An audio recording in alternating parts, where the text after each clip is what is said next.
in the heart of the Arctic's merciless grip, where endless night swallows the sun and death lurks in every shadow. A fragile young woman with no weapons, no skills, and no hope of rescue is abandoned on a frozen island. Her companions vanish one by one, lost to the ice, illness, or despair, leaving her to face starving polar bears, bone-chilling blizzards, and a silence that drives men mad. How did this ordinary seamstress, driven only by a mother's desperate love, defy the deadliest wilderness on earth for 2 unimaginable years? This is the chilling, true story of Ada Blackjack, where survival hangs by a thread, and one wrong step means oblivion. Ada Delutek was born in 1898 in a tiny settlement called Spruce Creek, just 8 miles from Solomon, Alaska. This was a harsh place where the flat tundra stretched endlessly to meet the cold Bering Sea. The Inupiaq people, her people, had lived there for generations, hunting seals and fishing in the icy waters. But Ada's early life was shaped by outsiders. Methodist missionaries raised her after her family struggled. They taught her English, how to read the Bible, and skills like cooking, cleaning, and sewing. These were meant for a quiet life in a home, not for facing the deadly Arctic wilds. Ada never learned to hunt or trap like many Inupiaq women did. Instead, she focused on survival in a different way through hard work and faith. At just 16 years old, Ada married a man named Blackjack. Life with him was tough. He was often cruel, and they faced hunger together.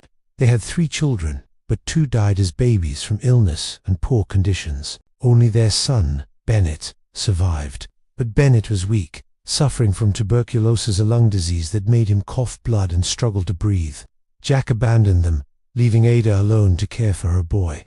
Desperate, she walked more than 40 miles through rough, cold land to the town of Nome, carrying Bennett on her back.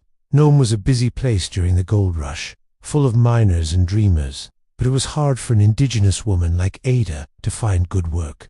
She did odd jobs, sewing and cleaning, but it wasn't enough. Bennett's health got worse, so she had to place him in a children's home.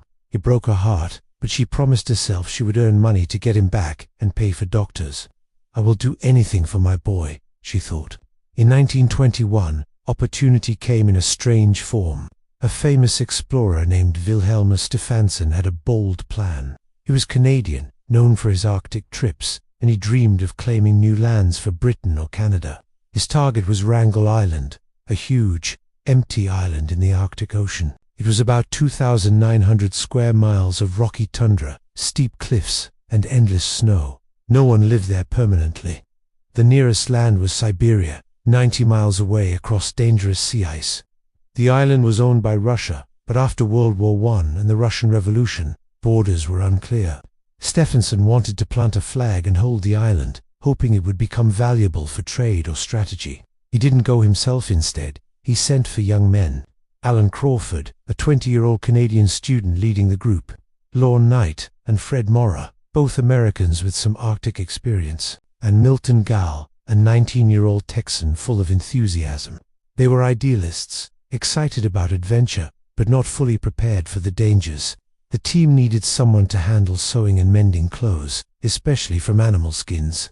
They wanted an Eskimo woman, thinking any Indigenous person from Alaska knew how to survive in the cold. Ada heard about the job in Nome. It paid $50 a month, a lot of money for her. She had no hunting skills, but she could sew perfectly. Stefansson promised the trip would last 1 year, with a ship bringing supplies the next summer. Ada agreed, thinking of Bennett. "This will save my son," she told herself. The group also took a cat named Vic to catch rats and provide company. In September 1921, they sailed from Nome on the schooner Silver Wave. The voyage was rough, pushing through thick pack ice that cracked and groaned like thunder. When they reached Wrangel Island, the men raised the British flag on a driftwood pole. They built a camp from canvas tents, and driftwood scavenged from the beach. The island looked promising at first. Seals lounged on the shores, walruses gathered in noisy groups, birds nested on the cliffs, and foxes scampered across the snow. There were even polar bears, huge, white giants that could kill with one swipe. But the Arctic is a trickster. Winter came fast, bringing temperatures as low as -50 degrees Fahrenheit. Blizzards buried everything in snow. The sun disappeared for months, leaving only dim twilight. The men hunted seals and birds, but they weren't experts. Food supplies ran low quicker than planned. Ada cooked over small fires made from scarce driftwood, sewed warm parkas from reindeer hides, bought in Nome, and mended gear. She stayed in her own tent, respecting Inupiaq customs. Tensions grew in the camp. The young men argued about who was in charge and how to share food. And I, the most experienced, grumbled about the others' mistakes. Ada kept quiet, focusing on her work and praying from her Bible. She missed Bennett terribly, writing letters she couldn't send. The real trouble hit. In 1922, the promised resupply ship tried to reach them, but got stuck in unusually thick ice. It turned back, leaving the group stranded with no new food or help. Panic set in. By winter, rations were almost gone. Knight fell sick with scurvy, a disease from not eating enough fresh food. His gums bled, his legs swelled, and he could barely move. The group knew they had to act. In January 1923, Crawford, Mora, and Goal decided to trek across the frozen Chukchi Sea to Siberia. It was 90 miles of shifting ice, open water cracks, and deadly cold. They took dogs, a sled, and some supplies, hoping to find people and send rescue. Ada and the weakening Knight stayed behind, she to care for him, as the journey was too dangerous for her. The three men vanished into the white horizon. No one ever saw them again. Historians think they fell through thin ice or starved in a storm. Their fate remains a mystery, lost to the Arctic's endless silence. Now, Ada was alone with Knight and Vic on the island. For 5 months, she became his nurse. She dragged heavy driftwood through deep snow for fires. She chopped ice blocks for fresh water, melting them slowly. She fed Knight spoonfuls of sealed blubber and weak tea. His body wasted away, and his mind turned mean.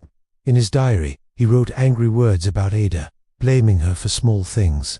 But she didn't fight back. She read her Bible aloud to him, sang soft hymns, and kept the camp clean. "God will help us," she whispered. On June 23, 1923, Knight died quietly. Ada wrapped his body in canvas and left it outside, as the ground was too frozen to dig a grave.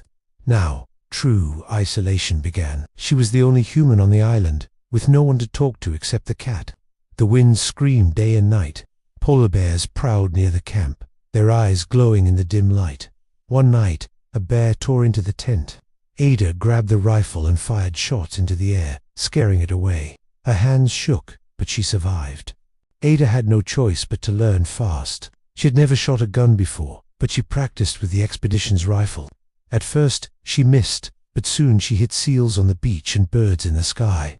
She skinned them with a knife, using the meat for food and hides for clothes. She made snares from wire and wood to trap foxes. Their fur kept her warm, and their meat fed her. She gathered eggs from bird nests on the cliffs, risking falls on slippery rocks. In summer, she dug for roots and berries to fight scurvy, remembering stories from her people. Water was scarce. She collected rain in barrels or melted snow. Her days were endless work, hunting, cooking, repairing the tent against storms. She sewed new boots from seal skin, threading sinew with her needle. Everything was done by hand, slowly, carefully. Mistakes could mean death. No stores, no doctors, no help. The mental strain was worse than the physical.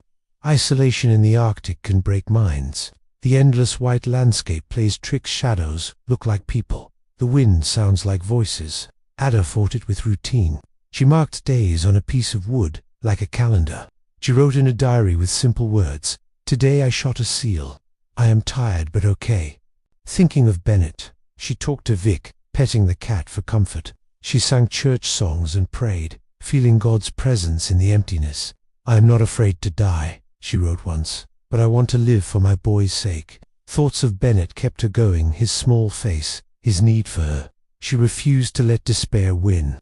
For 2 months after Knight's death, she lived like this, her body thin but strong. Rescue finally came on August 20, 1923. A ship called the Donaldson, sent by a man named Harold Noyce who knew Stephenson, broke through the ice. The crew expected ruins, but found Ada alive, healthy, and calm.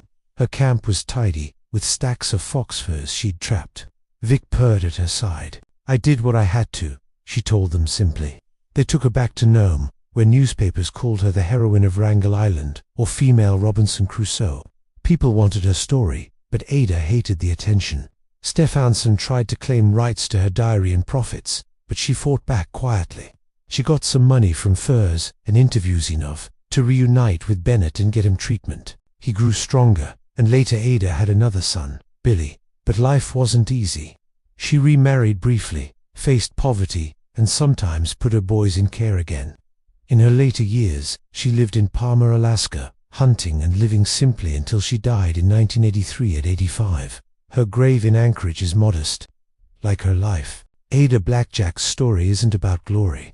It reveals the dangers of ambitious men like Stefansson, who risked lives for maps and flags. It shows how colonial dreams ignored people like Ada Indigenous, poor, a mother. Yet she triumphed where they failed, using wits and heart.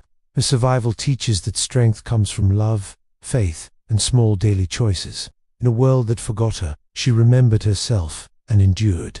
It's a reminder, even in the darkest isolation, hope can light the way. If stories like this touch your heart, make you think, or show you the power of the human spirit, support the channel. Like, subscribe, and join for more real tales of survival and resilience.